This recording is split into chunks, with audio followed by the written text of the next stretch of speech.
O Mahabharata, de Krishnadwaipayana Vyasa.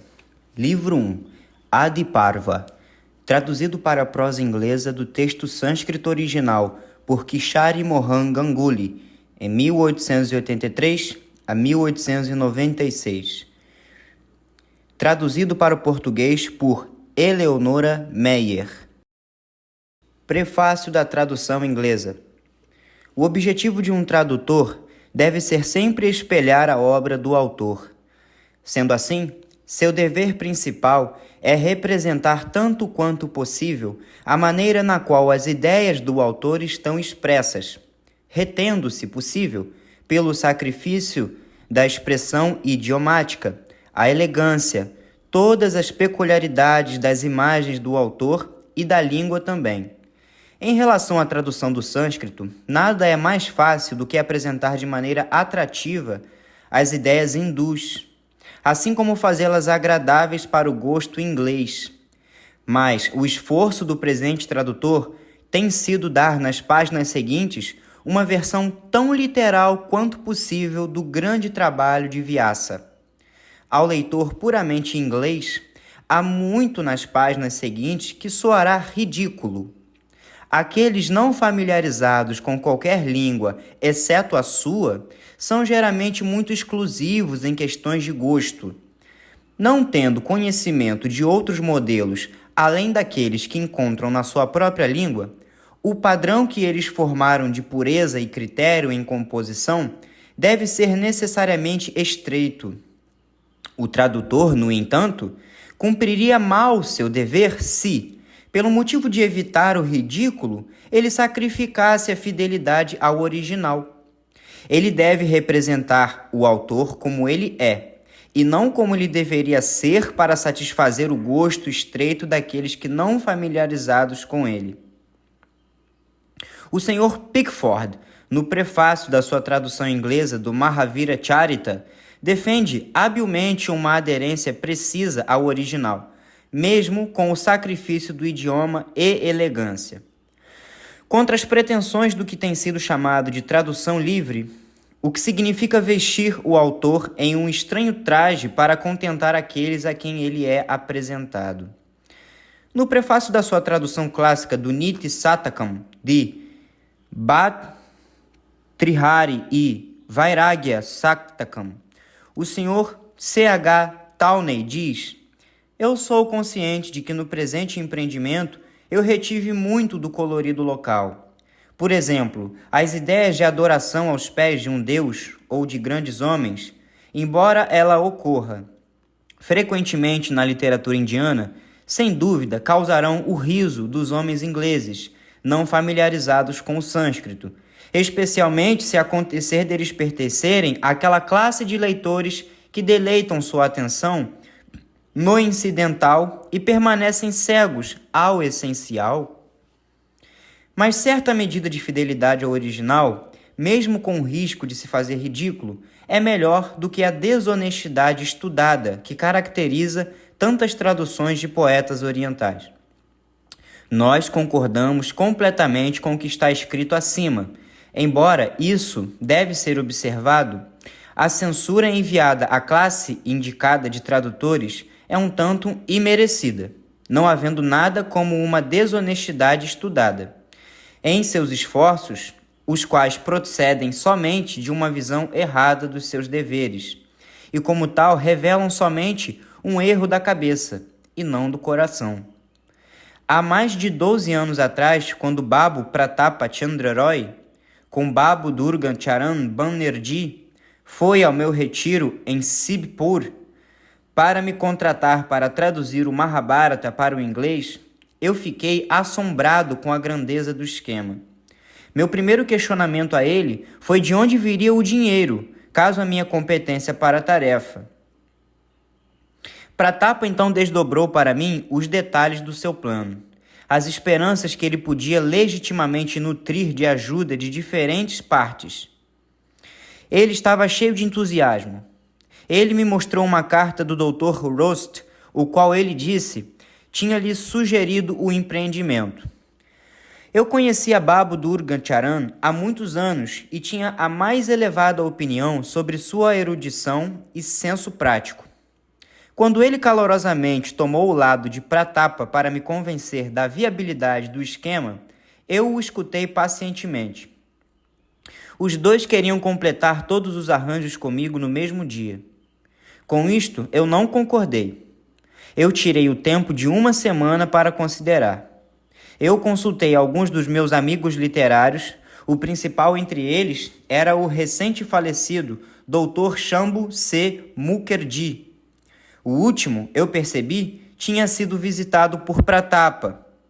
O Dr. Mukherjee me falou de Pratapa como um homem de energia e perseverança indomáveis. O resultado da minha reunião com o Dr. Mukherjee foi que eu escrevi para Pratapa pedindo a ele para ir me ver novamente. Naquela segunda entrevista, as estimativas foram esboçadas e tudo o que dizia respeito à minha parte no trabalho foi planejado. Meu amigo deixou comigo um exemplar da tradução que ele tinha recebido do professor Max Muller.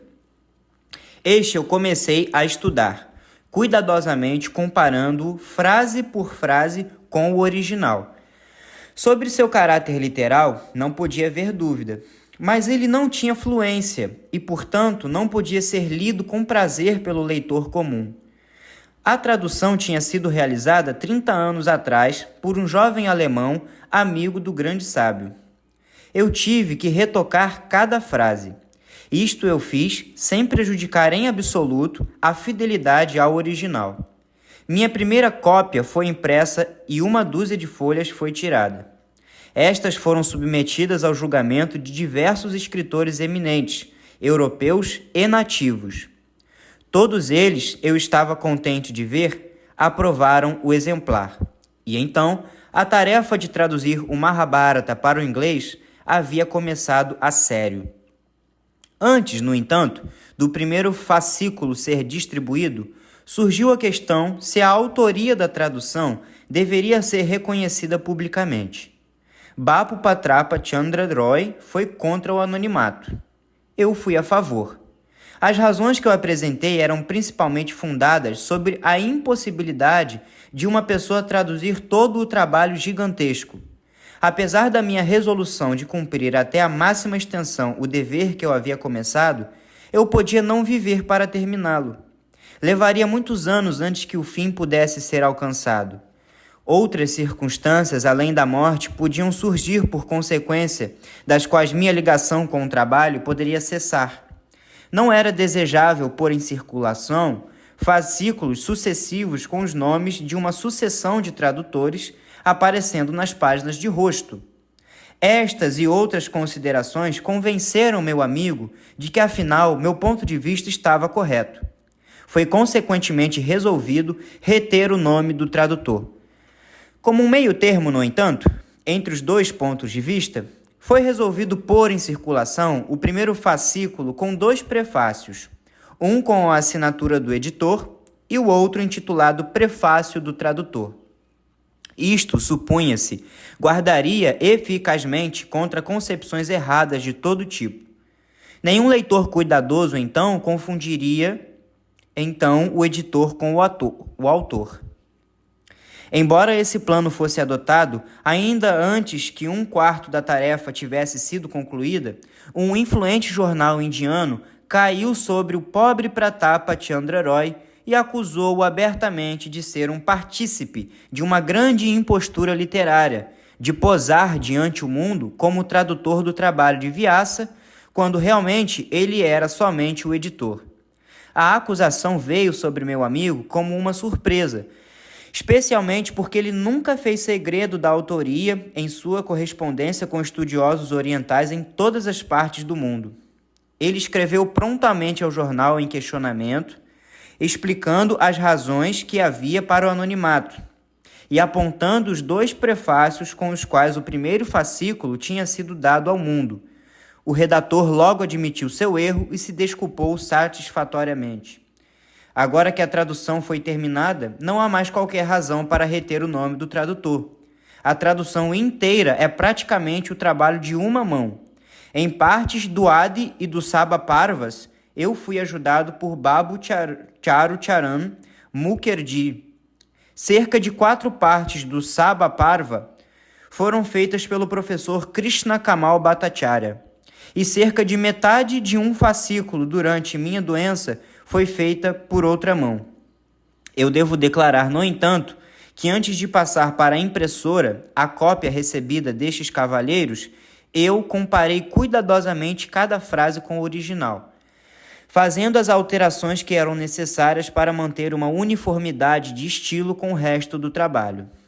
Eu devo aqui observar que, ao traduzir o Mahabharata para o inglês, eu derivei muita pouca ajuda das 3 versões bengali que supostamente foram realizadas com cuidado.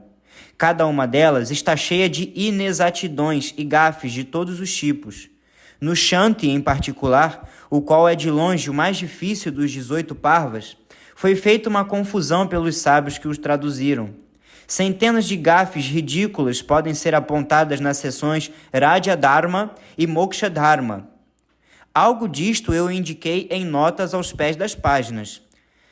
Eu não posso clamar por infabilidade. Há versos no Mahabharata que são extremamente difíceis de traduzir. Eu derivei muita ajuda do grande comentarista Nilakanta. Eu sei que a autoridade de Nilakanta não é incapaz de ser desafiada. Mas quando é lembrado que as interpretações dadas por Nilakanta vieram a ele de preceptores dos tempos antigos, deve-se pensar 2 vezes antes de rejeitar Nilakanta como um guia. Sobre as versões que eu adotei, eu devo dizer que, quanto à primeira metade do trabalho, eu geralmente aderi aos textos Bengal. Quanto à última parte, à edição impressa Bombay. Às vezes, seções individuais, como se acham nas edições Bengal, diferem amplamente em relação à ordem dos versos das correspondentes na edição Bombay. Em tais casos, eu aderi aos textos Bengal, convencido de que a sequência das ideias está mais bem preservada nas edições Bengal do que na Bombay. Eu devo expressar minhas dívidas específicas para com Ram Pandit Nath Tarkaratna, o autor de Vasudeva Vijayam e outros poemas. Pandit Shama Charam Kaviratna, o doutor-redator de Kavya Prakasha, com o comentário do professor Mahesh Chandra Nayaratna, e Babu Angorinath Banerjee, o gerente do Bharata Karyalaya. Todos esses estudiosos foram meus árbitros em todos os pontos de dificuldade. A sólida erudição de Pandit Ramnath é conhecida por aqueles que entram em contato com ele. Eu nunca apresentei a ele uma dificuldade que ele não pôde aclarar. Infelizmente, ele não estava sempre por perto para consulta. Pandit Shama Charan Kaviratna, durante minha residência em Sibpur, me ajudou a examinar as seções Moksha Dharma do Shanti Parva. Despretensioso ao extremo, Kaviratna é realmente o exemplo de um Brahmana erudito da Índia antiga.